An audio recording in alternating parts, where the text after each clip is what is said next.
विजय असो. मत हा खरा नारी शक्तीचा आवाज आहे. हिंदवी स्वराज्याचे सरसंस्थापक छत्रपती शिवरायांना मानाचा मुजरा करतो. भारतीय राज्यघटनेचे शिल्पकार भारतरत्न डॉक्टर बाबासाहेब आंबेडकर यांना मानवंदना अर्पित करतो. आई जिजाऊ मासाहेब, ताराराणी साहेब, त्याचप्रमाणे पुण्यश्लोक अहिल्यादेवी होळकर, क्रांतिज्योती सावित्रीबाई फुले, ज्यांनी खऱ्या अर्थानं आमच्या नारी शक्तीला दिशा दिली आणि नारी शक्तीची ताकद ही संपूर्ण भारताला दाखवून दिली. अशा सर्व आमच्या ज्या सर्व प्रतीक आहेत त्यांना मी नमन करतो. आणि आजच्या या अतिशय भव्य अशा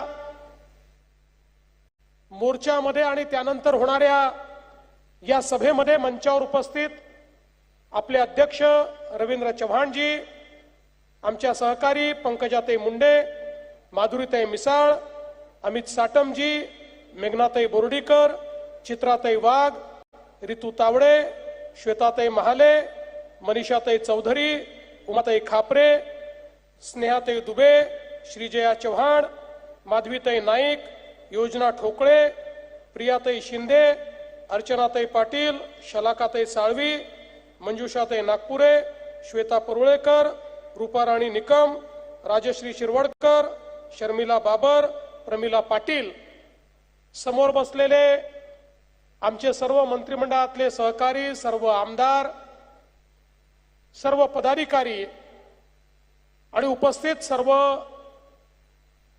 मातृशक्ती, माता भगिनी आणि बंधूंनो, पहिले तर मी आपल्या सर्वांचं मनापासून अभिनंदन करतो की आज जो मोर्चा आपण काढलेला आहे, निश्चितपणे त्या मोर्चामुळे ज्या ज्या लोकांनी नारी शक्ती वंदन विधेयकाला विरोध केला त्यांची झोप उडल्याशिवाय राहणार नाही. नारी शक्तीचा हुंकार तुम्ही दाखवला. हजारोच्या संख्येनं ज्यावेळी रस्त्यावरनं तुम्ही चालत होतात त्यावेळी तो एक इशारा होता त्या सगळ्या विरोधकांना, ज्यांनी महिला अधिकाराची भ्रूण हत्या केली, ज्यांनी महिला अधिकार पायदळी तुडवले, ज्यांनी महिलांना मिळणारे अधिकार संपले म्हणून त्या ठिकाणी ढोल ताशे वाजवले, अशा सगळ्या लोकांना एक इशारा आज देण्याचं काम तुम्ही केलं. आणि आज हा मोर्चा संपत नाहीये, आज सुरुवात झालेली आहे. या निर्धाराची सुरुवात की जोपर्यंत या देशाच्या संसदेमध्ये आणि राज्यांच्या विधानसभेमध्ये आमच्या मातृशक्तीला स्थान मिळणार नाही तोपर्यंत आम्ही लढत राहणार. आम्ही तुम्हाला सोडणार नाही, हे स्थान मिळवल्याशिवाय थांबणार नाही. खरं तर भगिनींनो, बंधूंनो, आपल्या सगळ्यांना कल्पना आहे 1996 पासनं प्रयत्न सुरू होता महिलांना आरक्षण देण्याचा. त्याच्या आधीपासून मागणी होती. काँग्रेसने कधी या मागणीचा विचार केला नाही. काँग्रेसने कधीही या संदर्भातलं विधेयक देखील आणलं नाही आणि 96ला ते होऊ शकलं नाही. अटलजींनी 3 वेळा विधेयक आणलं पण अटलजींजवळ बहुमत नव्हतं. अटलजी ते पारित करू शकले नाहीत. मनमोहन सिंगाच्या काळामध्ये त्यांच्याकडे पूर्ण बहुमत असताना, 2/3 मेजॉरिटी असताना, त्या ठिकाणी मनमोहन सिंगांच्या काँग्रेसच्या सरकारने हे विधेयक आणलं नाही.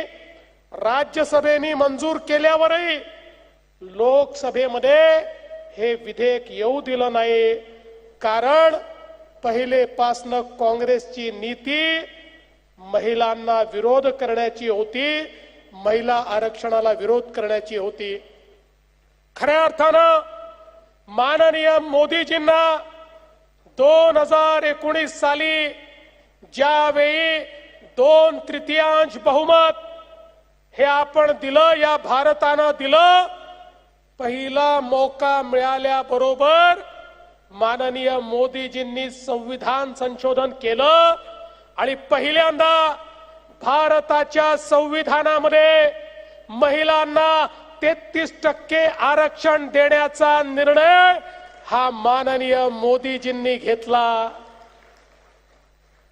आता काही बोलघेवडे लोक 2023चं माझं ट्विट दाखवतात आणि म्हणतात 2023 मध्ये जर महिला आरक्षण मिळालं होतं तर मग आता पुन्हा बिल आणण्याची आवश्यकता काय होती.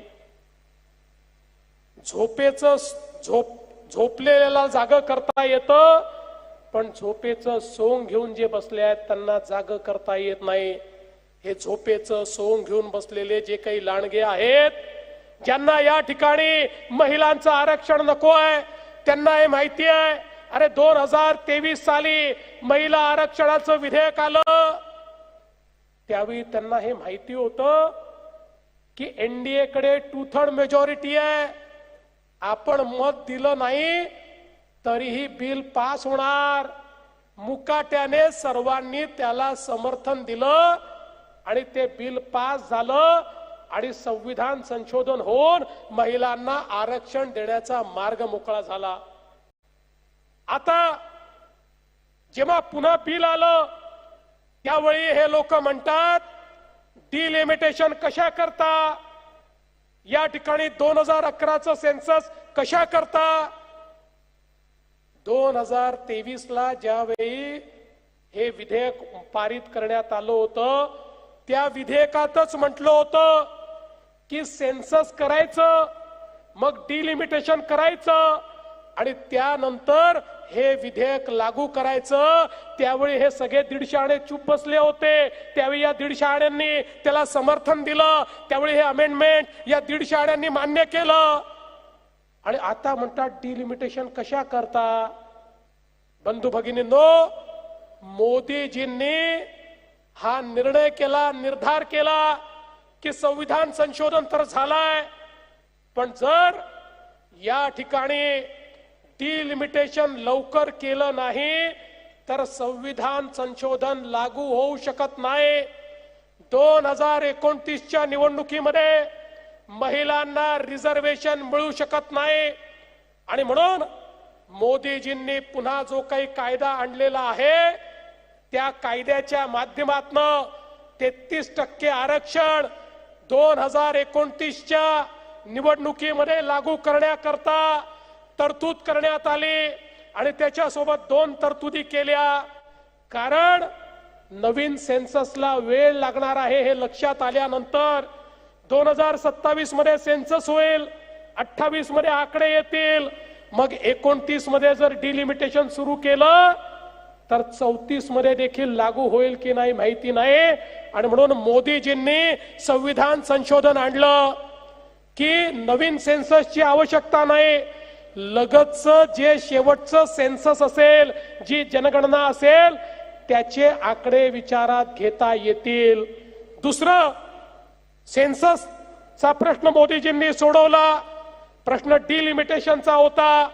साऊथचे राज्य म्हणत होते आम्ही त्या ठिकाणी लोकसंख्या वाढीला रोकथाम केली, त्यामुळे जर डिलिमिटेशन झालं तर आमच्या जागा कमी होतील आणि उत्तरेच्या जागा वाढतील. त्याच्यावरही मोदीजींनी असा तोडगा काढला की कोणाचंही नुकसान होणार नाही. सगळ्या राज्यांमध्ये 50% जागा वाढवण्याचा निर्णय हा डिलिमिटेशननी केला. त्यामुळे साऊथची जी राज्य आहेत या राज्यांना लोकसभेमध्ये 23.67% एवढं जे रिप्रेझेंटेशन होतं ते आता ही डिलिमिटेशन नंतर 23.67 ऐवजी 23.87% होत होतं. म्हणजे ते कुठेच कमी होत नव्हतं. कुठल्याच राज्याचं संसदेमधलं रिप्रेझेंटेशन कमी होणार नाही अशा प्रकारचा निर्णय केला आणि जे डिलिमिटेशन होईल वाढलेल्या जागांचं ते त्या राज्यातल्या लोकसंख्येच्या अनुसार हे डिलिमिटेशन होईल असं सांगितलं।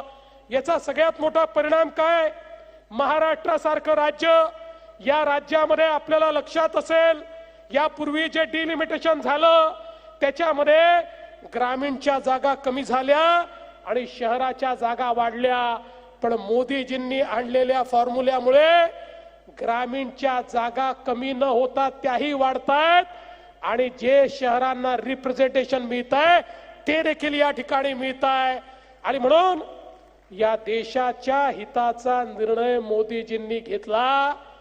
माझं या लबाडांना विचारणं आहे, अरे जेव्हा 23 मध्ये तुम्हीच मान्य केलं सेन्सस, 23 मध्ये तुम्हीच मान्य केलं डिलिमिटेशन, मग त्याच्या कायद्याला आज कोणत्या तोंडानं विरोध करता हे आम्हाला या ठिकाणी सांगा। तुम्ही आज विरोध या करता करताय, 23 मध्ये तुम्हाला माहिती होतं आपण मत दिलं नाही तरी देखील हे पास होणार आहे म्हणून महिलांना दाखवण्याकरता तुम्ही समर्थन दिलं आणि आज ज्या क्षणी तुमच्या हे लक्षात आलं की आता एनडीए जवळ 2/3 मेजॉरिटी नाही आहे, सिंपल मेजॉरिटी आहे, 68 मतं जास्त आहेत, पण त्याच्याऐवजी अजून 54 मतं याच्यामध्ये पाहिजे, हे लक्षात आल्याबरोबर तुमचा खरा चेहरा बाहेर आला आणि तुम्ही या कायद्याला विरोध करून त्या ठिकाणी हा कायदा पाडला।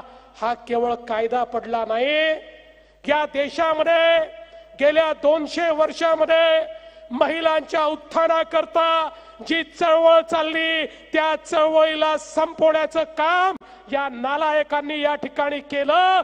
या ठिकाणी पायदळी तुडवण्याचं काम या नालायकांनी केलं आणि म्हणून मी या ठिकाणी यांना खुली चुनौती दिली, खुली चुनौती।